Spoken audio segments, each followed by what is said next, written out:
give me your attention for the next 15 minutes and I'll show you exactly how to manifest the things that you've always dreamed of. The things that seem like it's just out of your reach. These things we're going to make a lot more accessible to you. We're going to make all this complex noise that's in the spiritual industry, distill it into some simple steps for you to take and for you to be able to get the things that you want to get into your life. So the first thing we must comprehend, if we want to manifest our desired reality, is to know that we are not our mind and we are not our feelings. This is the first step because this is how we gain ownership over these aspects of ourselves. So most people go about in their day-to-day thinking that they are their mind, they are their internal dialogue, they are the feelings that they're perceiving. Yet if you were to wake up to the fact that you're perceiving these things, then you can have a bit more ownership over it. Because the noise of your mind is always going to be on, right?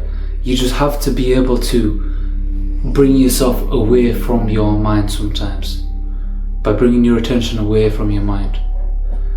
And another really important factor in being able to manifest these things is knowing your true nature, knowing your nature at heart. So firstly, you got to know that you're an infinite spirit. You're a spirit that's incarnated into this human form, experiencing human life. So you have to realize that you're infinite, that you're multi-dimensional, and that the possibilities are endless. You just have to open up the possibilities by believing in these possibilities. Now, you probably heard that you have to match the frequency to the thing that you want, and then hold this frequency through the buffer of time until it crystallizes, right? And your frequency is quite simple. Your frequency is everything to do with this pyramid right here. So the highest leverage things that we have control of is our identity, core beliefs, emotions, and then it goes to your aligned action, your thoughts and behaviors. Most, they try to tweak the things in this lower level right here.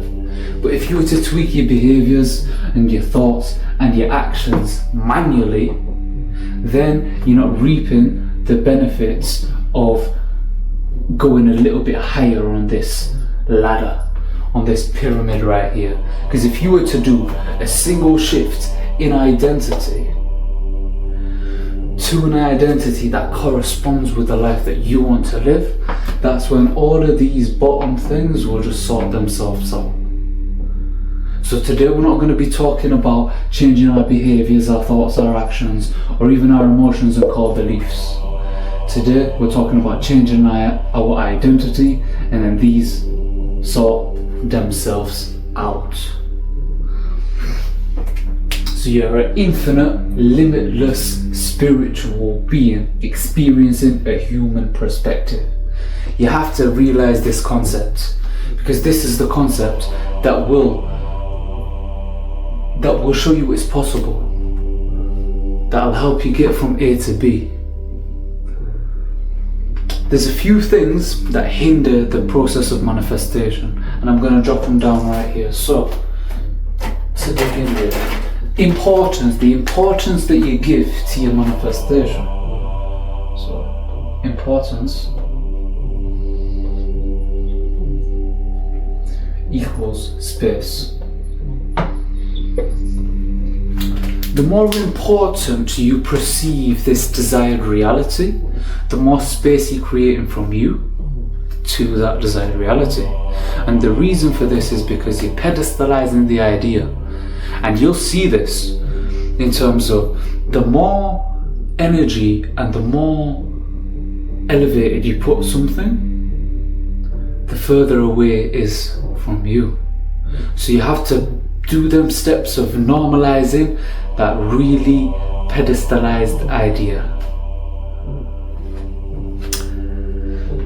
And importance, if you give something importance, naturally you're communicating that that's not within your frequency. You know what I mean? The next thing that we must comprehend is normalizing these ideas.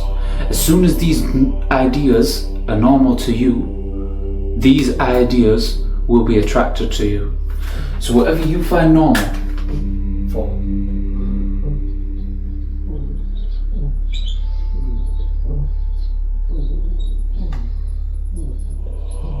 normal will find you.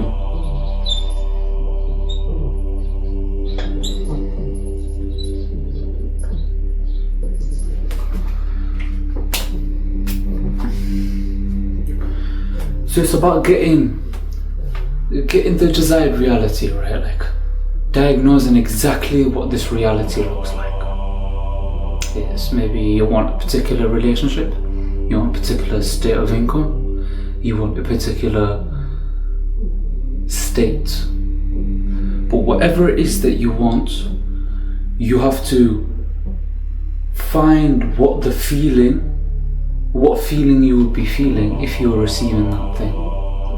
So if you've diagnosed that it's a relationship that you want, you must normalize this idea in your mind.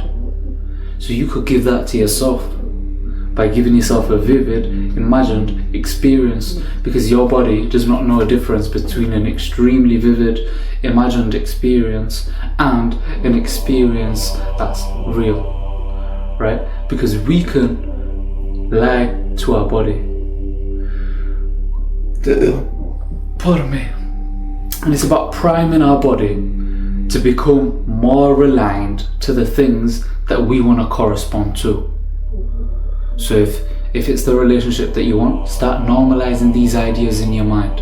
Like a relationship, oh, that's no big deal. Don't give it too much importance. And another aspect that I want you to really digest for you to be able to get these things into your life is that, so we said, you are not your mind, you are not your feelings, you're in control of these aspects. You are an infinite, limitless spirit. Be a spiritual being experiencing a human perspective. Importance equals space. So the smaller you make that importance, the closer you're bringing yourself to this reality. Whatever you find normal will find you. Because whatever you find normal is aligned to your frequency. Okay? So how are we going to shift identity? So how do we do this? It's actually quite simple. To shift identity, you just must realize what identity you're in right now. So what identity do you have right now? How do you see yourself right now?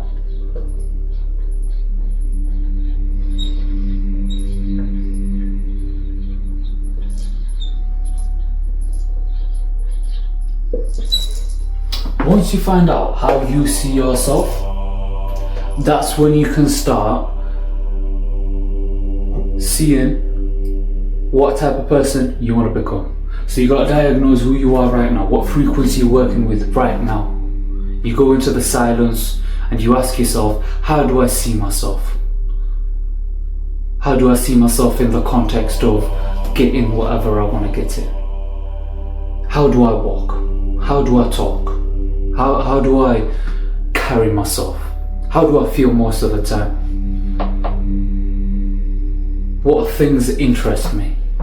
When you answer all of these questions about who you're being right now, and then you diagnose who you need to be, then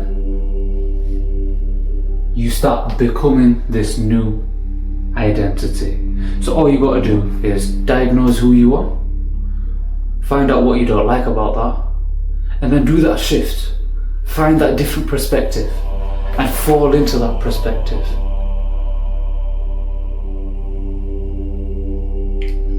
So to wrap it all up, you're in control of your mind because you're the perceiver. You're the soul that's watching your mind do its thing. You're the soul that's watching you do your thing. And the nature of your spirit is what you need to start identifying with, instead of the human aspects of you.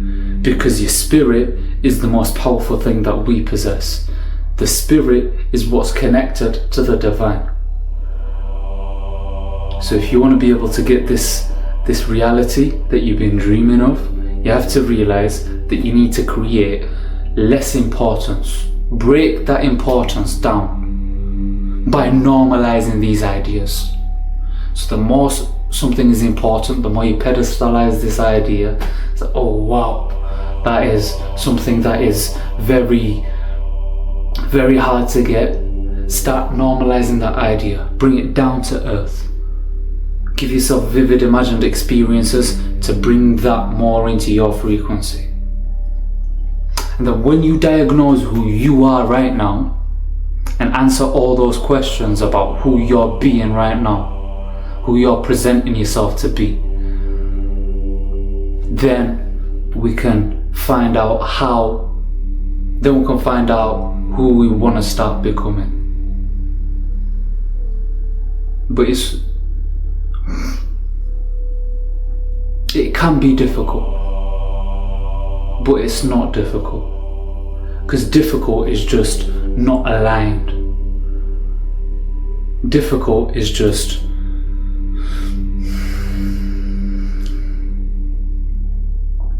unaligned action. So once you start perceiving your reality from the viewpoint of already having it, that's when it can start becoming crystal. So the whole name of the game is to do the following.